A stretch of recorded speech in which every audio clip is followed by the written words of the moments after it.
여러분들도 잘 아시는 것처럼 이스라엘이라는 나라는 바벨론에 의해 멸망하게 됩니다. 마지막 왕이었던 시드기야는 예레미야를 핍박하였습니다.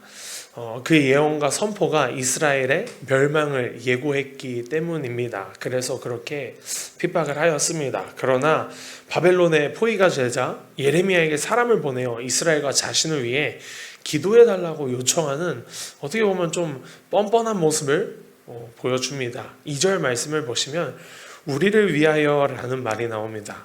우리의 이익을 위하여라는 말로 번역할 수 있겠는데요. 그리고 또 뒤에 여호와께 간구하라에서 사용된 이 간구, 기도하라는 뜻은요, 중재하다라는 의미를 가지고 있습니다. 따라서 그가 하나님께 기도해달라고 요청했던 것은 자신의 이익을 위하여 징계를 멈추어 달라라고 중재를 부탁했던 것입니다. 우리도 살아가다 보면 어떤 이익을 위해서 하나님의 뜻을 바꾸려고 할 때가 참 많습니다. 그러나 우리의 이익보다는 하나님의 뜻을 먼저 생각하셔야 합니다. 반드시 그러셔야만 합니다. 하나님의 뜻을 생각하는 것이 생명의 길이기 때문입니다. 로마서 8장 5절 이하, 여러분들 잘 아시죠? 육신을 따르는 자는 육신의 일을, 그리고 영의 일을 생각하는 사람은 영의 일을 따른다고 했고, 또 육신의 생각은 사망이요 영의 생각은 생명과 평안이니라. 또 육신의 생각은 하나님과 원수가 되나니 이는 하나님의 법에 굴복하지 아니할 뿐 아니라 할 수도 없습니다. 육신에 있는 자들은 하나님을 기쁘게 할 수 없느니라라고 바울 사도는 기록하고 있습니다. 우리는 날마다 그 죽음의 길과 생명의 길 중 그 하나님의 생명의 길을 선택해야 할 줄 믿습니다. 예레미야는 육신의 생각에 결코 타협하지 않았습니다. 그래서 최고 권력자인 왕의 요청을 거절까지 했습니다. 자신의 사명을 힘들어하면서 원망했던 예레미야지만 결국 이겨내었습니다. 예레미야의 모습을 보면서 하나님 앞에서 항복과 실패는, 하나님 앞에서 하는 항복과 실패는요, 은혜의 통로가 되는 것 같습니다. 그리고 하나님께서는 그 항복과 실패로 말미암아 우리를 빚어가시며 하나님의 뜻을 이루어 가시는 것 같습니다.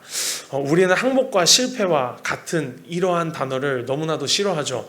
우리는 늘 이기고 싶어 하고요, 우리는 늘 승리하고 싶어 합니다. 그래서 늘 하나님에게 우리가 승리를 기도하고요, 성공으로 역사하시길 우리는 간절히 부르짖고 기도합니다. 그러나 하나님의 일하심은 우리가 생각하는 것과 참으로 다를 때가 너무나도 많습니다. 하나님은 참 오묘하고 신기한 방법으로 일하실 때도 많고, 우리가 생각하지 못한, 상상하지도 못한, 그리고 우리가 이렇게 기꺼이 순종하지 못할 방법으로 일하시는 경우가 참 많습니다. 실패도 하나님의 뜻이라면, 항복이 하나님의 뜻이라면 반드시 순종해야 합니다. 그것이 바로 사는 길이기 때문입니다.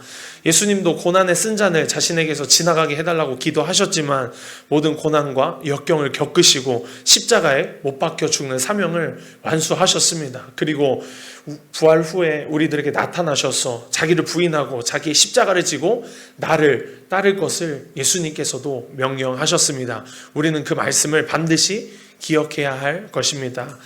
당장은 타협하고 항복하는 것이 우리의 생각으로는 실패하는 것처럼 보이지만 다시 회복시키실 하나님의 계획이 그곳 가운데, 항복하고 실패하는 가운데 있다라는 것을, 그 사실을 믿고 그 길 끝에 하나님께서 계신다라는 것을 믿을 때 하나님의 역사가 나의 역사가 되는 줄 믿습니다. 우리 눈으로 보기에는 우리가 원하고 바라는 시간과 방법이 아닐 때가 너무나도 많지만 하나님께서는 반드시 우리를 향해서 가장 좋은 길, 가장 완전한 길을 예비하시고 인도하신다라는 사실을 여러분 한순간도 포기하지 않으시길 바라겠습니다. 세상 사람들은 우리를 포기하고 조롱하고 멸시하고 실패하면 버리고 우리를 이용하지만 하나님은 한 번도 우리를 향한 하나님의 생각과 목적과 계획을 태초전부터 한 번도 포기하지 않으셨다라는 사실을 여러분들 말씀을 통해 위로 받으시길 바라겠습니다.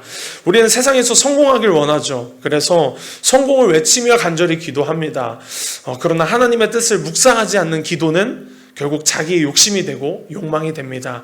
하나님의 기쁨이 결코 될 수 없습니다.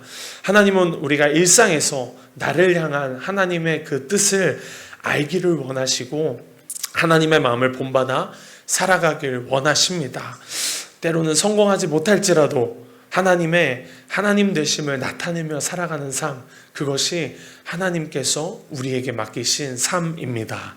그런 사람들에게 하나님께서는요, 그 사람들에게서 영광을 받으시고 그 사람들에게 생명의 길을 허락하신다라는 것을 우리는 반드시 알아야 합니다.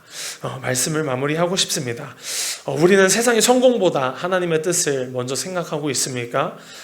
나 자신의 만족과 유익 그리고 편의를 위해서 오늘도 살아가며 오늘도 몸부림치고 오늘도 그렇게 표적을 구하며 우리는 기도하고 있지는 않습니까?